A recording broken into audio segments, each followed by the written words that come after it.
Nabi Muhammad Shallallahu Alaihi Wasallam. Muhammad adalah sosok yang amat mulia. Ia memiliki akhlak yang tinggi, rendah hati, sederhana, dan sangat jujur. Karena kejujurannya ini, ia dijuluki Al-Amin, yang artinya dapat dipercaya. Suatu hari, Abu Thalib, paman Muhammad, mendatangi seorang pedagang wanita yang sangat kaya raya. Pedagang itu adalah Khadijah. Abu Thalib meminta kepada Khadijah untuk menerima keponakannya sebagai pekerja.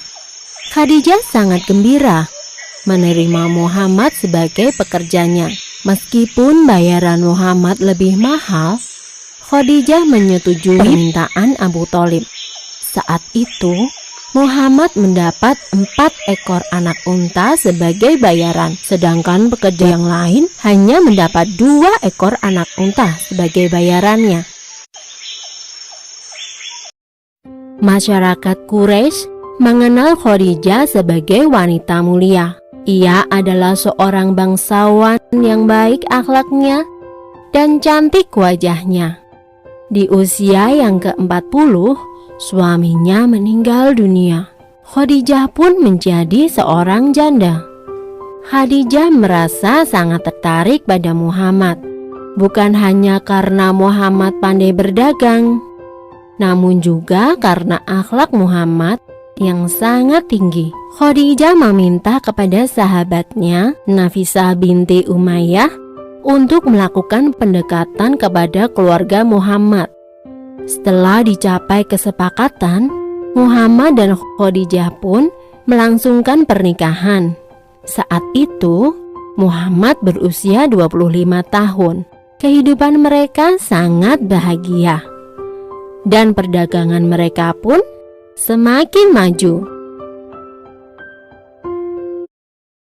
Sekitar 10 tahun setelah Muhammad menikah, terjadi banjir besar yang melanda Mekah. Banjir itu menggerus dan merusak dinding Ka'bah. Kaum Quraisy pun bergotong royong untuk memperbaiki Ka'bah. Namun, saat hendak mengangkat Hajar Aswad dan meletakkannya ke tempat semula, para pemimpin Quraisy terlibat dalam pertengkaran. Mereka saling berebut untuk mendapatkan kehormatan mengangkat Hajar Aswad. Karena pertengkaran ini, perang saudara hampir saja terjadi. Para pemimpin saling bersekutu dan bersiap untuk perang.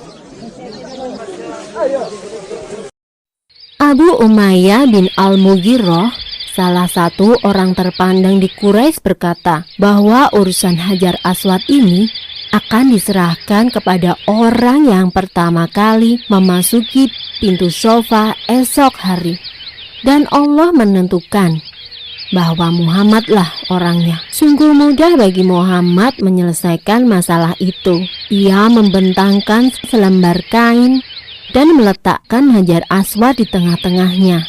Kemudian ia meminta pada para pemimpin Quraisy untuk memegang tepi-tepi kain tersebut, dan bersama-sama mereka mengangkat Hajar Aswad dan mengembalikannya ke posisi semula. Masalah pun terselesaikan dengan damai, dan Muhammad pun semakin dihormati. Kaum Quraisy tidak berbeda dengan kaum-kaum sebelumnya. Mereka mulai meninggalkan ajaran yang benar dan mengikuti ajaran yang salah.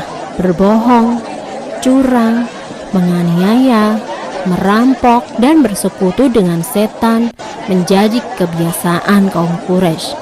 Tidak ada lagi ibadah kepada Tuhan.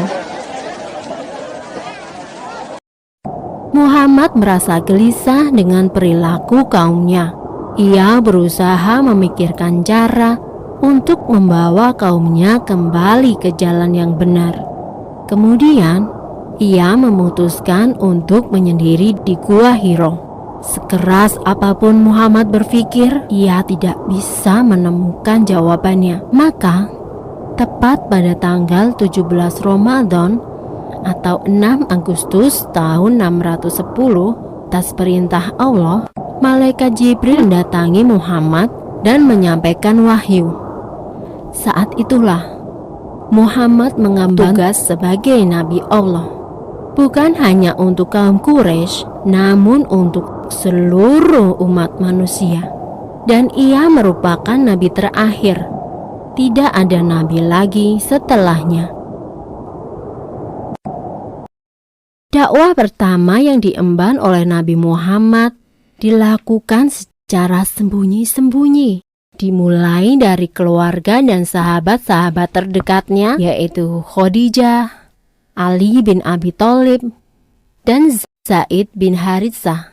Setelah itu, orang dari luar keluarga Nabi Muhammad memeluk Islam. Mereka adalah Abu Bakar, Utsman bin Affan, Zubair bin Awam, Sa'id bin Abi Waqqas, Abu Rahman bin Auf, Tolhah bin Ubaidillah, dan masih banyak lainnya. Mereka adalah golongan orang yang pertama kali masuk Islam, dan mereka disebut As-Sabiqunal Awwalun.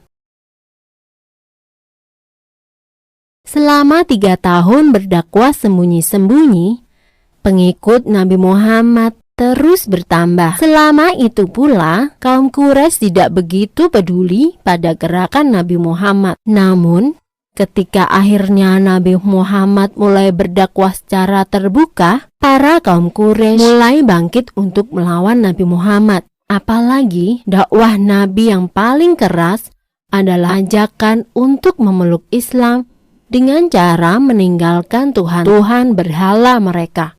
Dan mulai saat itulah dakwah Nabi Muhammad mulai mendapatkan tentangan dan berbagai macam halangan serta perlawanan yang sengit dari kaum Quraisy. Selesai. Di gua inilah wahyu pertama yang berupa ayat 1-5 surat Al-Alaq disampaikan oleh malaikat Jibril kepada Rasulullah, yang artinya, bacalah dengan menyebut nama Tuhanmu yang menciptakan. Dia telah menciptakan manusia dari segumpal darah. Bacalah, dan Tuhanmulah yang paling pemurah, yang mengajari manusia dengan perantaraan kalam atau pena. Dia mengajarkan kepada manusia apa yang tidak diketahuinya.